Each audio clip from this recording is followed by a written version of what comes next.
Congress party అగ్రనాయకులు Rahul Gandhi జన్మదినం సందర్భంగా పెద్దపల్లి పట్టణంలోని జెండా వద్ద కాంగ్రెస్ నాయకులు రాహుల్ గాంధీ జన్మదిన వేడుకలు ఘనంగా నిర్వహించారు. కేక్ కట్ చేసి మిఠాయిలు పంపిణీ చేశారు. ఈ సందర్భంగా వారు మాట్లాడారు. రాహుల్ గాంధీ దేశవ్యాప్తంగా చేపట్టిన జోడో యాత్రతో ఆయన పరిణితి చెందిన విధానం, నిబద్ధత, అంకుటిత దీక్ష సత్తా దేశ ప్రజలందరూ గమనించారని అన్నారు. కేంద్రంలో కాంగ్రెస్ పార్టీ అధికారంలోకి వస్తే కులగణన చేపడతామని రాహుల్ గాంధీ దేశవ్యాప్తంగా తన వాణి వినిపించగా జనగణన ఉత్తర్వుల్లో కులగణన ప్రస్తావన లేదన్నారు. భారత ప్రధానిగా రాహుల్ గాంధీని చూసేందుకు దేశ ప్రజలు ఎదురు చూస్తున్నారని, ఇందుకు కాంగ్రెస్ పార్టీ కార్యకర్తలు సన్నద్ధులు కావాలని పిలుపునిచ్చారు. ఈ కార్యక్రమంలో జిల్లా పట్టణ అధ్యక్షుడు సురేష్ గౌడ్తో పాటుగా కాంగ్రెస్ నాయకులు, కార్యకర్తలు పలువురు పాల్గొన్నారు.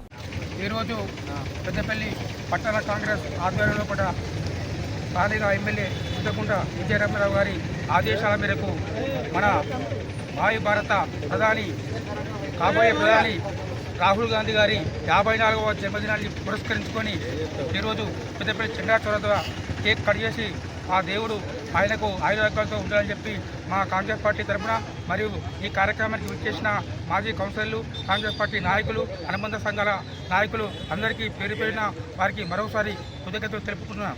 అదేవిధంగా రాహుల్ గాంధీ గారు గత ఏదైతే వారి అమ్మ నానమ్మ గారి ఆశయాలను మరియు అలాగే రాజీవ్ గాంధీ గారి ఆశయాలను ముందుకు తీసుకుపోవడంపై రాజకీయాలకి ఒక చిన్న వయసులోనే వచ్చి ఆయనకు ప్రధానమంత్రి అవకాశం వచ్చినా కూడా వదులుకున్న ఘనత ఆయనకి దక్కింది.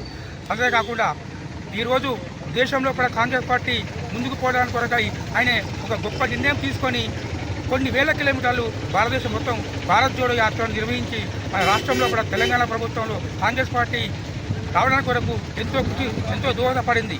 అదేవిధంగా మన ప్రియతమ నాయకులు రేవంత్ రెడ్డి గారు రాహుల్ గాంధీ గారు ప్రధానమంత్రి కావడానికి కొరకై రాష్ట్రంలో కూడా ఎన్నో పథకాలను ప్రవేశపెట్టి పేద బడుగు బలహీన వర్గాలకు అంతే విధంగా ముందుకు పోతున్నారు. అదేవిధంగా రానున్న రోజుల్లో కూడా రాహుల్ గాంధీ గారిని ప్రధానమంత్రి చేయడానికి కొరకై మనమంతా కంకణబద్ధులై కాంగ్రెస్ పార్టీ గెలుపు కొరకు కృషి చేయాలని చెప్పుకుంటున్నాం.